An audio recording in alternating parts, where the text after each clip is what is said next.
السلام علیکم۔ یہ واقعہ ہے حضرت حسن رضی اللہ عنہ کے شہادت کا، جو انہوں نے کو ظالموں نے زہر دے کر کے مارا تھا۔ رسول اللہ صلی اللہ علیہ وسلم نے فرمایا، حسن اور حسین میرے جنت کے جوانوں کے سردار ہیں اور میری دنیا کے باغ کے دو پھول ہیں اور میری بیٹی فاطمہ رضی اللہ عنہ کے بیٹے ہیں۔ اے اللہ، میں ان سے محبت رکھتا ہوں، تو بھی ان سے محبت رکھ، اور جوان سے محبت رکھے تو بھی ان سے محبت رکھ۔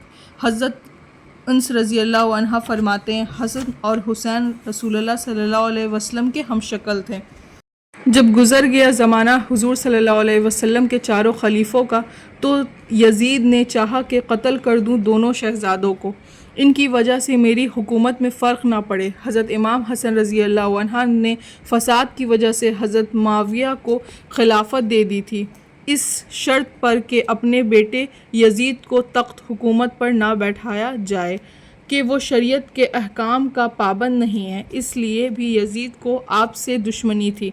حضرت معاویہ کی وفات کے بعد کچھ ایسے واقعات ہوئے کہ حکومت یزید کے ہاتھ آ گئی۔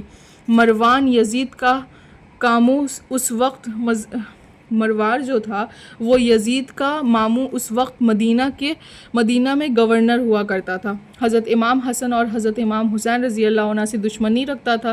یزید نے اس کو حکم دیا کہ اگر تو حسن اور حسین کو مروانے کا ارادہ کر لیا اور ایک عورت کو انعام دینے کا وعدہ کیا، وہ انعام کے لالچ میں آ گئی اور حضرت امام حسن کی بیوی جدہ کے پاس آئی اور پیار محبت سے کہا کہ بیٹی، تمہارے حسن و جمال کی شہرت تمام ملکوں میں مشہور ہو گئی ہے اور بڑے بڑے بادشاہ تمہاری محبت کا دم بھرتے ہیں، اور ملک شام کا بادشاہ یزید تمہاری محبت میں بے چین ہے، مگر افسوس کہ تم ایک غریب آدمی کے یہاں گزر کر رہی ہو۔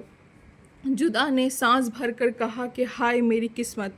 وہ عورت سمجھ گئی کہ میرے جال میں آ گئی ہے۔ اس نے کہا، بیٹی گھبرانے کی کوئی بات نہیں ہے، اس کا جھگڑا ختم کرو، یزید کے یہاں بادشاہت کرو۔ پھر وہ عورت مروان کے پاس آ کر جدہ کو کہی کہ جدہ جو ہے وہ میرے جال میں پھنس گئی ہے۔ مروان خوش ہو گیا اور دوزخ کو بھول گیا۔ ایک زہر کی شیشی لا کر اس نے اس عورت کو دی اور وہ عورت جو ہے جدہ کو وہ شیشی زہر کی دے دی، اور وہ جو جدہ تھیں وہ اپنے شوہر حضرت حسن رضی اللہ عنہ کو شہد میں ملا کر جو زہر روزانہ کھلایا کرتی تھی۔ تمام رات آپ کو قئی آتی رہی، وہ روز کھاتے تھے رات کو تو ان کو قئی آنے لگی، یعنی کہ اگلائی آتی تھی، لیکن جدہ جو ہے اسی دن سے آپ کو اپنی بیوی جدہ پر شک ہو گیا، شبہ ہو گیا اور اپنی حفاظت کرنے لگے، مگر تقدیر غالب رہی۔ کئی دفعہ آپ کو زہر دیا گیا پر وہ بچتے رہے۔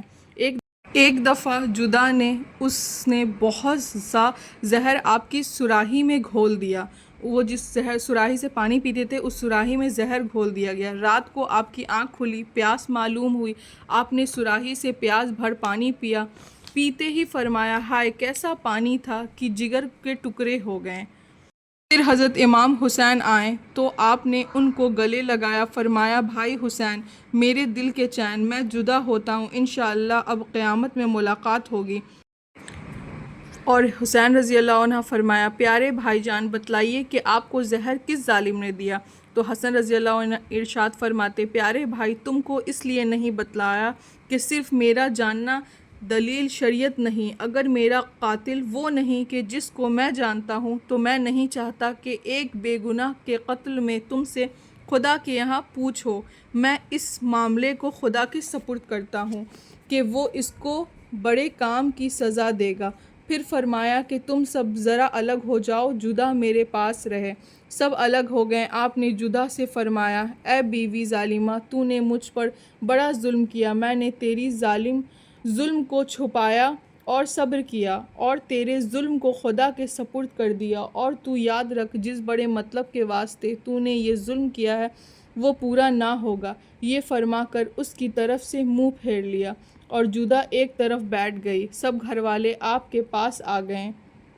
پھر آپ نے اپنی ہمشیر حضرت زینب رضی اللہ عنہا سے فرمایا کہ پیاری بہن، تمہاری بھابھی قاسم کی ماں کہاں ہیں؟ کہاں وہ آپ کی غم میں رو رہی ہیں اور کہتی ہیں کہ زہر دینے کا شبہ مجھ پر کیوں نہیں ہوا؟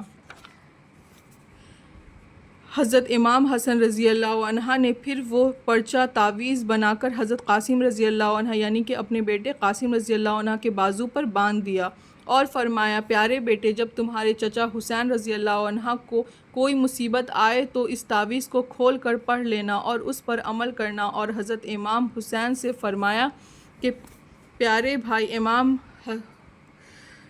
بھائی حسین، میں نے سب کو گھر والوں کو اللہ کے اور تمہارے سپرد کر دیا۔ اور کلمہ شہادت انہوں نے پڑھ کر اس دکھ کے گھر دنیا کو چھوڑ کر اللہ کی طرف رجوع کر گئے اور روح مبارک جنت الفردوس میں پہنچی۔ انا للہ و انا الیہ راجعون۔ غسل اور کفن کے بعد حضرت سعید بن العاص صحابی نے حضرت امام حسین کی اجازت سے نماز جنازہ پڑھائی اور قبرستان جنت البقیع میں آپ کو دفن کیا۔ اس وقت شہزادوں کو نیند حضرت امام حسین اپنی تنہائی اور بے بسی اور عالیشان بھائی کی جدائی سے بہت بے چین اور بے قرار ہو کر زبان حال سے فرماتے تھے۔ امام حسن رضی اللہ عنہ کی وفات کے بعد جدہ کو مروان نے یزید کے پاس پہنچا دیا۔ یزید نے جدہ سے کہا، ظالمہ، تو نے بڑا ظلم کیا، ایسے حسین اور جمیل شوہر کو زہر دے کر مار دیا۔ اے غدار، تیرا کیا اعتبار، میں تجھے اس ظلم کی سزا دوں گا۔ جدہ یہ سن کر کے حضرت امام حسن کو یاد کر کے پچھتانے لگی، بہت غمگین ہو گئی۔ اور پھر اس جدہ کو یزید نے حکم دیا کہ اسے گھوڑے کے دم سے باندھ دو۔ اس کو گھوڑے کے دم سے باندھ دیا گیا اور گھوڑے کو بولا گیا کہ تو لوٹتے پوٹتے جو گھوڑا ہے وہ جدہ اس کے پونچھ میں بندھی رہی اور پورا لوٹتے پوٹتے گھوڑے کو ہر جگہ جاتا رہا گھوڑا۔ اور پھر اسی طریقے سے اچانک سے ایک ایسی آندھی طوفان آئی کہ زمین نگل گئی، آسمان کیا ہوا اس جدہ کے ساتھ، وہ کہاں گئی، کسی کو کچھ نہیں پتہ۔ تو یہ تھا حضرت امام حسن کے شہادت کا واقعہ۔ I hope you like it, share this video, جزاک اللہ خیر۔